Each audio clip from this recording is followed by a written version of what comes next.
Hello friends, कैसे हैं आप सभी। उम्मीद करते हैं कि सारे लोग अच्छे ही होंगे।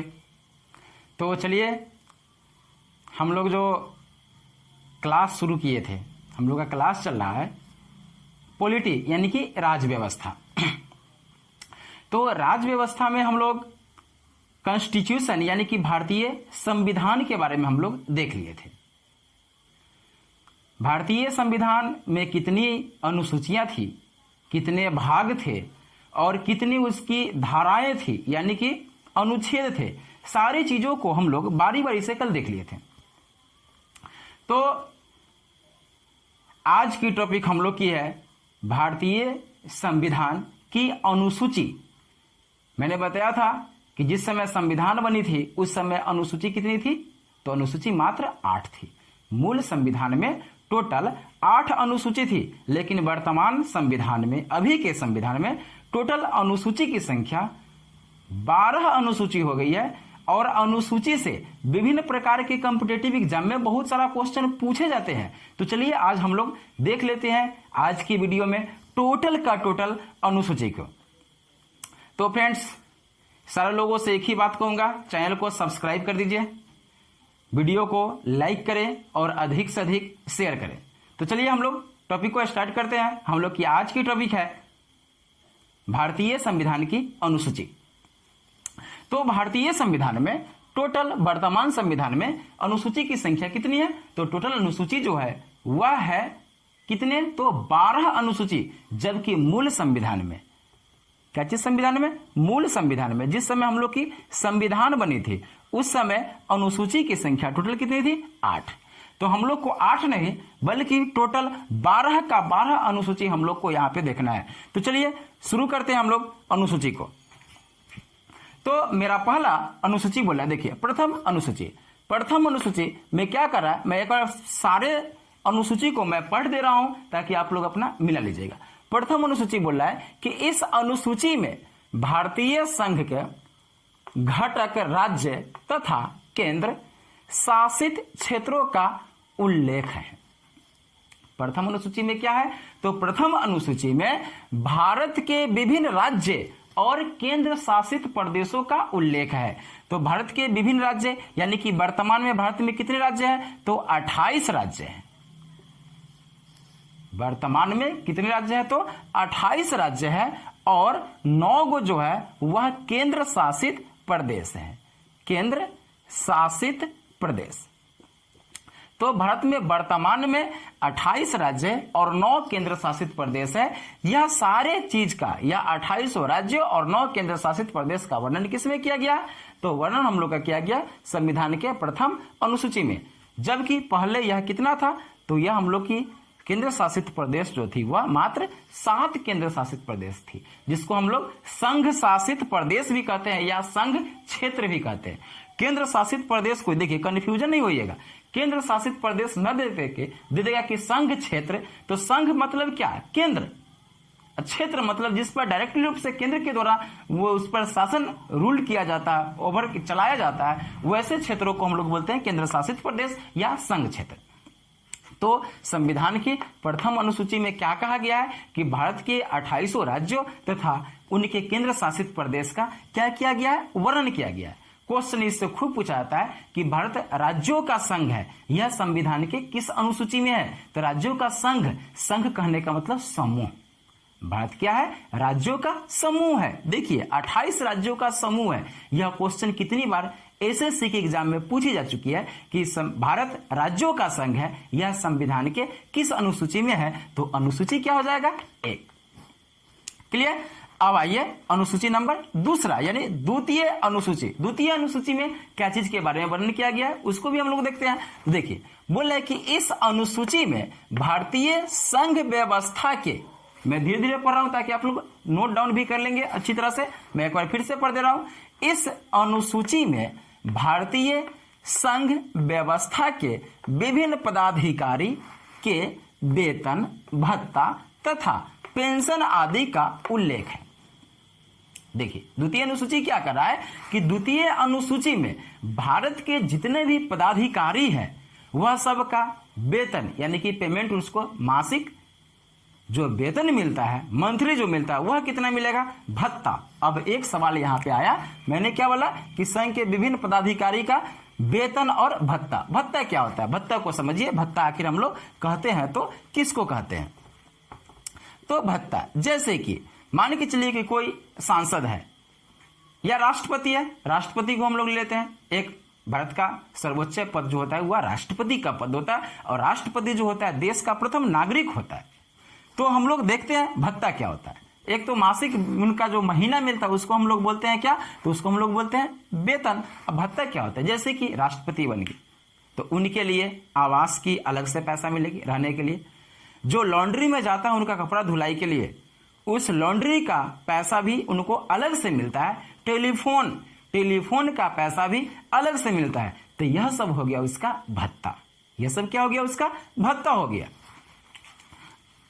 तथा पेंशन आदि का उल्लेख है, यानी कि एक बार अगर आप राष्ट्रपति या प्रधानमंत्री या सांसद बन गए या विधायक बन गए तो जितने दिन तक आप जीवित रहेंगे उतना दिन तक आपका पेमेंट क्या रहेगा? चालू रहेगा। उसी को हम लोग बोलते हैं पेंशन।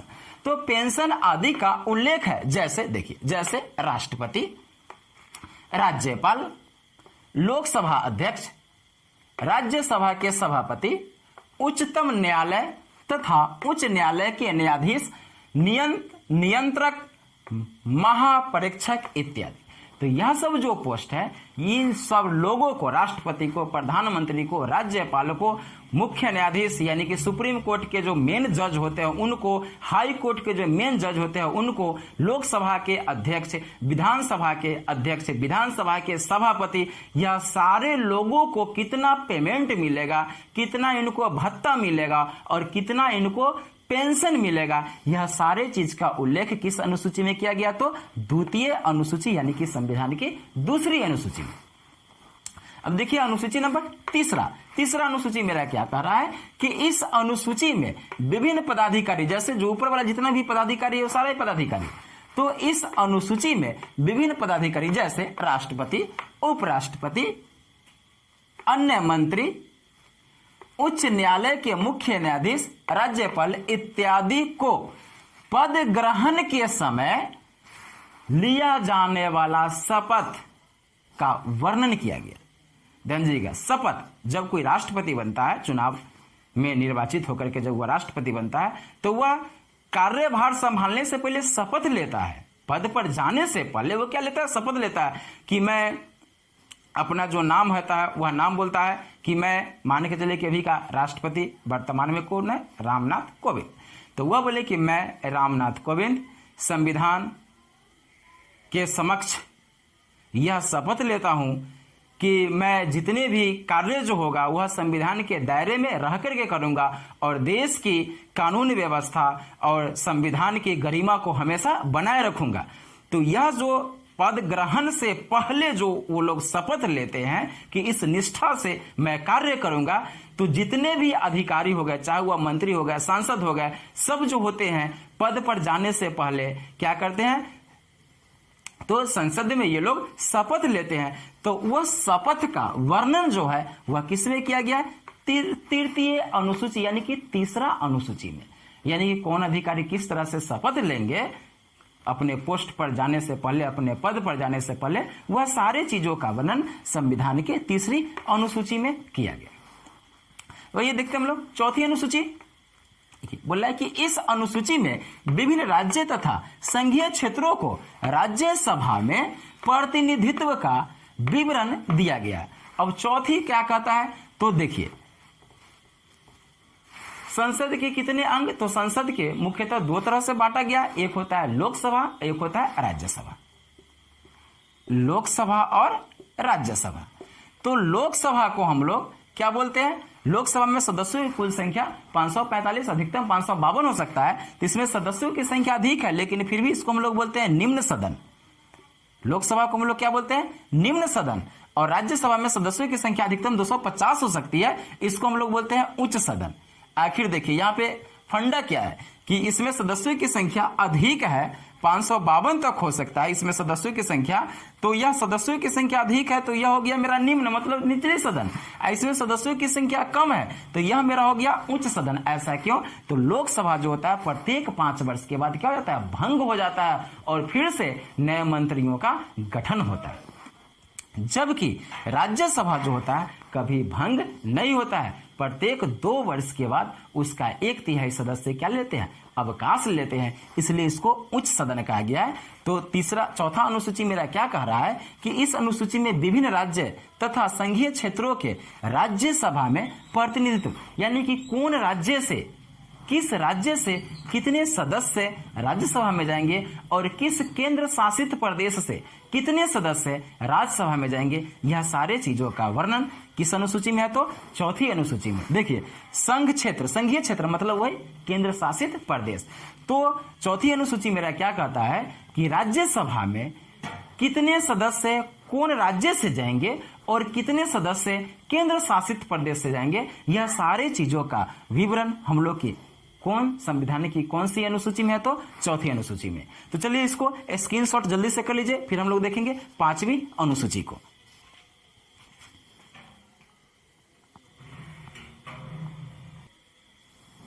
तो सभी लोग इसका स्क्रीनशॉट ले लीजिए। देखते हैं हम लोग 5वीं अनुसूची को।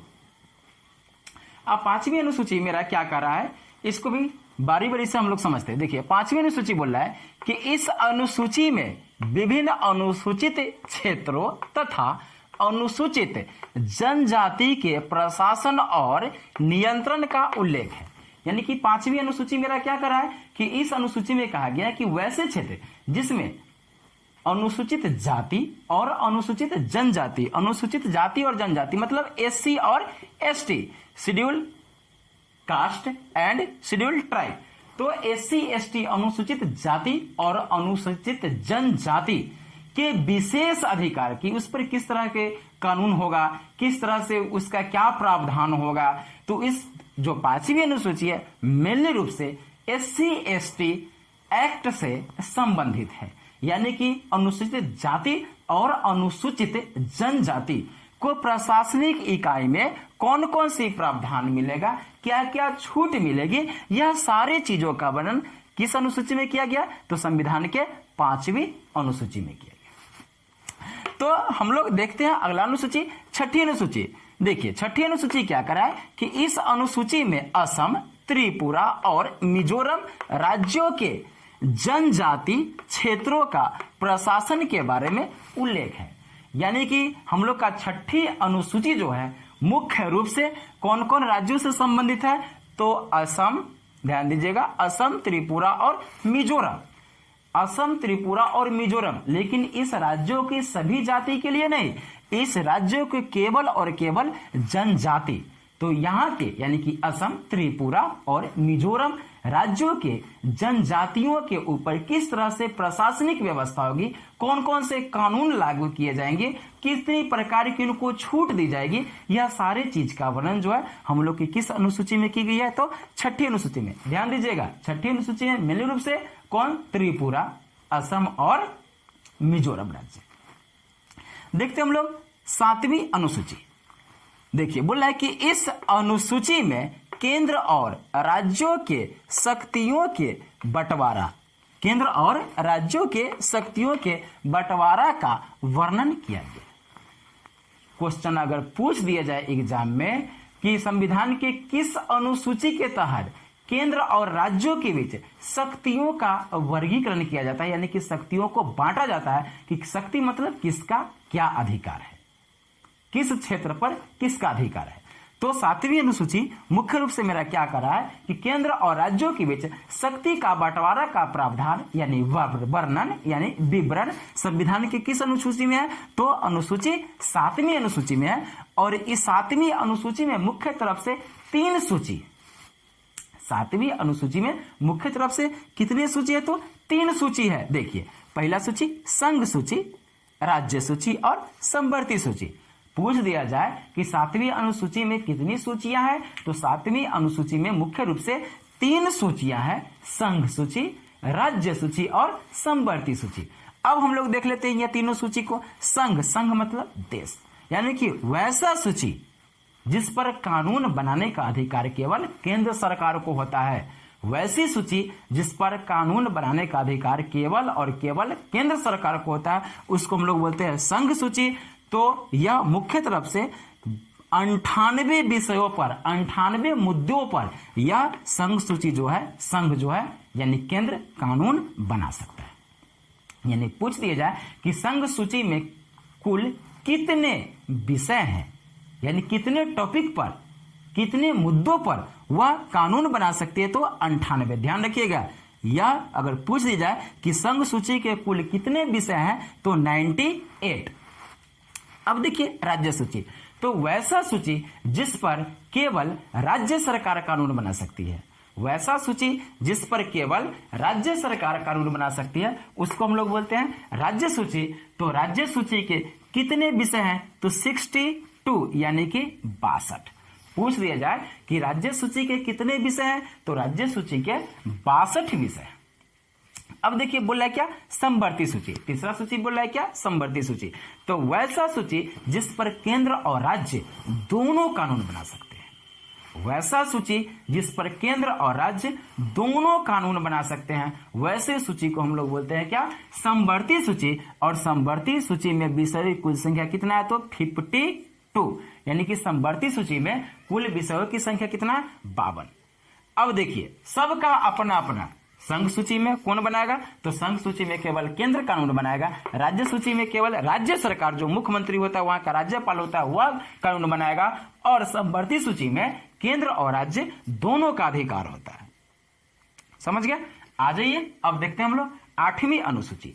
8वीं अनुसूची मेरा क्या कर रहा है, यह काफी इंपॉर्टेंट है, यह खूब पूछा जाता है कि भारतीय संविधान में 22 भाषाओं को मान्यता संविधान के किस अनुसूची के अंतर्गत दिया गया है। तो देखिए यही है 22 भाषा मतलब 8वीं अनुसूची। यह काफी चर्चित क्वेश्चन है, बहुत बार एग्जाम में रिपीट किया जा चुका है। तो 8वीं अनुसूची देखिए, इस अनुसूची में 22 भाषाओं का उल्लेख है, यानी कि हमारे संविधान में किस अनुसूची में 22 भाषाओं को मान्यता दिया गया, उल्लेख दिया गया है तो 8वीं अनुसूची। लेकिन ध्यान से देखिएगा, बोल रहा है क्या, मूल संविधान में, यानी कि जिस समय हमारी संविधान बनी थी, हमारा संविधान कब बनकर तैयार हो गया था तो 26 नवंबर 1949, जिसको हम लोग कल बताए थे अंगीकृत।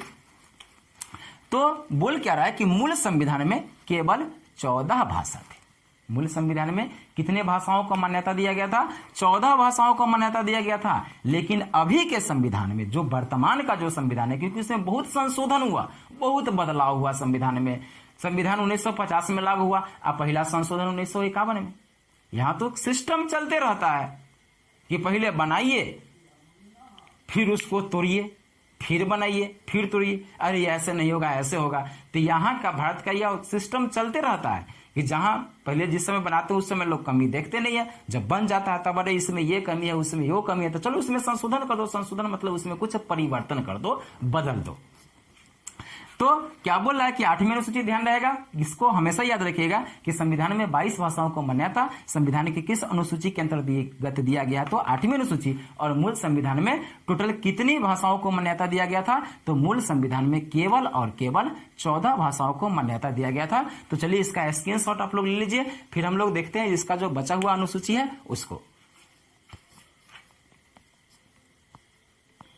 तो चलिए हम लोग देखते हैं, 8वीं अनुसूची हम लोग की हो गई थी, हम लोग देखते हैं अब 9वीं अनुसूची।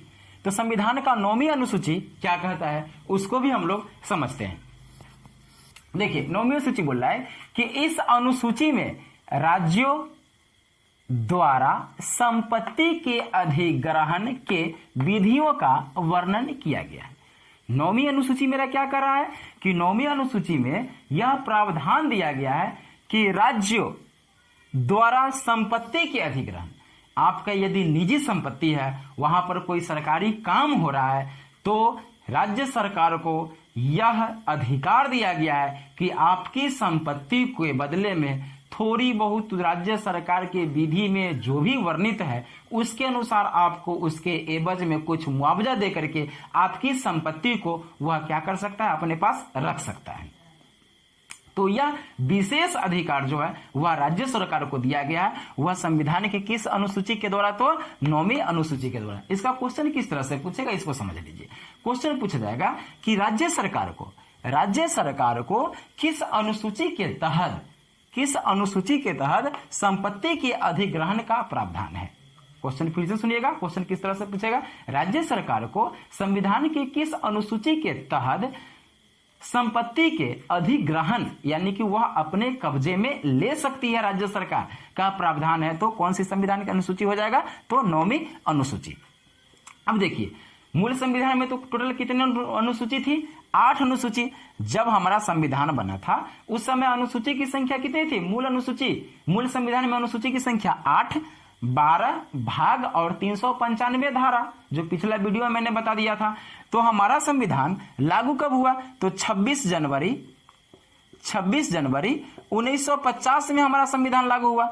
तो 26 जनवरी 1950 में हमारा संविधान लागू हुआ और ठीक उसके अगले वर्ष यानी कि 1951 में देखिए संविधान लागू हुआ और संविधान में यह अनुसूची प्रथम संविधान संशोधन 1951 में क्या किया गया? जोड़ा गया। अनुसूची कितनी थी? 8 ही अनुसूची थी। लेकिन जैसे ही हमारा संविधान 26 जनवरी 1950 को लागू हुआ तो लोगों को लगा कि इसमें कुछ कमी रह गई है, कुछ छूट गई है। तो 1951 में संविधान में प्रथम संशोधन हुआ, प्रथम बदलाव किया गया और क्या जोड़ा गया? तो 9वीं सूची को जोड़ा गया। यह भी क्वेश्चन पूछ सकता है कि प्रथम संविधान संशोधन कब किया गया? प्रथम संविधान संशोधन यानी कि संविधान में पहली संशोधन कब की गई? तो पहली संशोधन कब की गई? 1951 में। और इस संशोधन द्वारा क्या जोड़ा गया? तो इस संशोधन द्वारा 9वीं अनुसूची को क्या किया गया? जोड़ा गया, जिसमें राज्य सरकार को संपत्ति के अधिग्रहण का अधिकार दिया गया, प्रावधान दिया गया। क्लियर? अब आइए, मेरा बोला है 10वीं अनुसूची। ध्यान से देखिएगा, 10वीं अनुसूची। यह अनुसूची दल बदल के प्रावधानों से संबंधित है। क्वेश्चन पूछा जाएगा कि दल बदल अधिनियम का वर्णन या दल बदल अधिनियम का प्रावधान संविधान के किस अनुसूची में किया गया है? तो कौन सी अनुसूची हो जाएगी? 10वीं अनुसूची। या बोल सकता है कि दल बदल संविधान के किस अनुसूची से संबंधित है? तो 10वीं अनुसूची। अब देखिए यह दल बदल क्या होता है। जैसे कि कोई कांग्रेस पार्टी में है, उस पार्टी से वह संतुष्ट नहीं है तो दल को छोड़ करके बीजेपी में चल जाए। बीजेपी में कोई पार्टी, कोई सदस्य है, उसका कोई सांसद हो या कोई विधायक हो, वह उस पार्टी से संतुष्ट नहीं है तो वह अपना दल को छोड़ करके आरजेडी में चले जाए। यानी स्वतंत्र है। कोई भी सांसद, कोई भी विधायक कभी भी अपनी इच्छा से जब चाहे वह अपना दल को बदल सकता है, यानी कि एक पार्टी को छोड़ करके दूसरी पार्टी में जा सकता है। उस पर किसी तरह की कोई कानूनी कार्रवाई नहीं की जाएगी। अगर इस तरह से संविधान में वर्णन रहता कि हाँ आप इस पार्टी में हैं तो जीवन भर आप इसी पार्टी में रहिए, तो क्या होता जानते हैं? उस पार्टी के जो अध्यक्ष हैं, जो राष्ट्रीय अध्यक्ष है, उसके द्वारा उस सदस्यों का, जो उस पार्टी के सदस्य, उसका काफी शोषण किया जाता। तो इस पर्पस को देखते हुए, इस कठिनाई को दूर करने के लिए क्या किया गया कि दल बदल अधिनियम का प्रावधान लाया गया, जो संविधान के किस अनुसूची में उसको जोड़ा गया? 10वीं अनुसूची में। तो ध्यान दीजिएगा, पूछा है कि 10वीं अनुसूची किससे संबंधित है? तो दल बदल अधिनियम से संबंधित है 10वीं अनुसूची। देखिएगा, संविधान में यह अनुसूची 92वें संविधान संशोधन द्वारा जोड़ा गया। क्वेश्चन पूछ दिया जाए कि दल बदल अधिनियम या दल बदल अधिनियम संविधान के किस संशोधन द्वारा संविधान में जोड़ा गया? तो 52वां संवैधानिक संशोधन द्वारा क्या किया गया? 10वीं सूची में जोड़ा गया। अब ध्यान दीजिएगा, 11वीं अनुसूची। 11वीं अनुसूची मेरा क्या कर रहा है कि इस अनुसूची यानी कि यह अनुसूची पंचायती राज के कार्यों से संबंधित है। यानी कि पूछ सकता है कि पंचायती राज व्यवस्था का वर्णन संविधान के किस अनुसूची में किया गया। क्वेश्चन आपका इसी तरह से पूछेगा, पंचायती राज व्यवस्था या पंचायती राज व्यवस्था के कार्यों का उल्लेख पंचायती राज व्यवस्था के कार्यों का उल्लेख संविधान की किस अनुसूची में किया गया है? तो संविधान के 11वीं अनुसूची, या दे देगा इस तरह से 11वीं अनुसूची संबंधित है, चारों को ऑप्शन देगा, शहरी शासन व्यवस्था, पंचायती राज शासन व्यवस्था, या दे देगा राजकीय शासन व्यवस्था या संघीय शासन व्यवस्था। तो हम लोग का क्या हो जाएगा? पंचायती राज व्यवस्था। 11वीं सूची याद रखिएगा, पंचायती राज व्यवस्था, यह संविधान यानी कि यह जो अनुसूची थी, कौन सी अनुसूची? 11वीं अनुसूची। देखिएगा, संविधान में यह अनुसूची 73वें संविधान संशोधन द्वारा 1993 में जोड़ा गया। बोला जाए कि पंचायती राज व्यवस्था या पंचायती राज व्यवस्था के कार्यों का प्रावधान संविधान में कब जोड़ा गया? तो 1993 में जोड़ा गया। 1993, यहां मैं बड़ा लिख दे रहा हूं, 1993 ईस्वी में क्या किया गया? जोड़ा गया। जो किस संवैधानिक संशोधन द्वारा? तो 73वें संवैधानिक संशोधन द्वारा। यह भी क्वेश्चन खूब पूछा जाता है कि किस संवैधानिक संशोधन द्वारा संविधान में पंचायती राज व्यवस्था का प्रावधान या पंचायती राज व्यवस्था के कार्यों को सम्मिलित किया गया? तो याद रखिएगा 73वें संविधान संशोधन। या इस तरह से पूछ सकता है कि 73वें संविधान संशोधन संबंधित है, तो किससे संबंधित है? पंचायती राज व्यवस्था से संबंधित है। तो इसमें टोटल कितने विषय प्रदान किए गए पंचायती राज व्यवस्था में? यह क्वेश्चन ध्यान रखिएगा। तो पंचायती राज व्यवस्था में टोटल 29 विषय प्रदान किए गए हैं। पंचायती राज व्यवस्था में अगर क्वेश्चन पूछ सकता है कि पंचायती राज व्यवस्था में कितने विषय प्रस्तुत किए गए हैं, कितने विषय प्रदान किए गए हैं, कितने विषय दिए गए हैं, तो यह हाई लेवल की एग्जाम में इस तरह की इतनी डीपली क्वेश्चन पूछा जाता है। 12वीं अनुसूची जो हमारी संविधान की, भारतीय संविधान की क्या सबसे लास्ट अनुसूची है। 12वीं अनुसूची क्या बोल रहा है कि देखिए, यह अनुसूची शहरी क्षेत्र के स्थानीय स्वशासन संस्थाओं के कार्यों से संबंधित है। यानी शहरी क्षेत्र मतलब नगर निगम। शहरी क्षेत्र का मतलब क्या? नगर निगम, क्योंकि शहरी क्षेत्र में मुखिया नहीं होता है, वहां पे क्या होता है? वार्ड परिषद। तो क्या कर रहा है कि मेरा 12वीं अनुसूची जो है शहरी क्षेत्र की स्थानीय स्वशासन से संबंधित है, स्वशासन के कार्यों से संबंधित है। इसमें कुल 18 विषय दिए गए। शहरी क्षेत्र में टोटल कितने विषय दिए गए हैं? 18 विषय दिए गए हैं, ध्यान दीजिएगा। और इसमें कौन से होंगे? तो हम लोग का हो जाएगा नगर निगम जैसी शासन व्यवस्था जो हम लोग पढ़ते हैं। या पूछ सकता है कि संविधान के किस अनुसूची में नगर निगम का प्रावधान है? ध्यान दीजिएगा, शहरी शासन हम लोग नगर निगम वाला शासन को हम लोग शहरी शासन बोलते हैं। तो शहरी शासन न देके पूछ देगा कि नगर पालिका, पूछ सकता है कि संविधान के किस अनुसूची में नगर पालिका का वर्णन है। तो याद रखिएगा कब? तो नगर पालिका का वर्णन जो है वह 12वीं अनुसूची में है।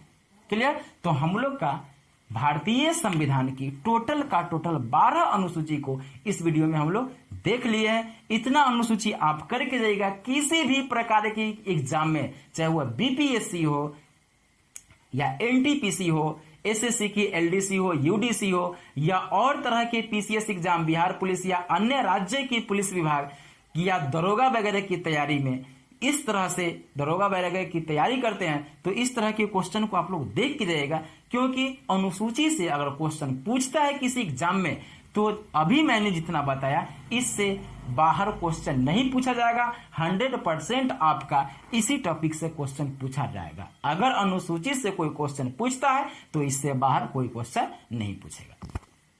तो आज के लिए इतना ही रहने देते हैं, फिर हम लोग मिलते हैं नेक्स्ट वीडियो में। और फिर वही बात, आप लोग सब्सक्राइब कर लीजिए, चैनल को लाइक कर दीजिए और वीडियो को अधिक से अधिक क्या कीजिए, शेयर कीजिए। फिर हम लोग मिलते हैं नेक्स्ट वीडियो में नेक्स्ट टॉपिक के साथ।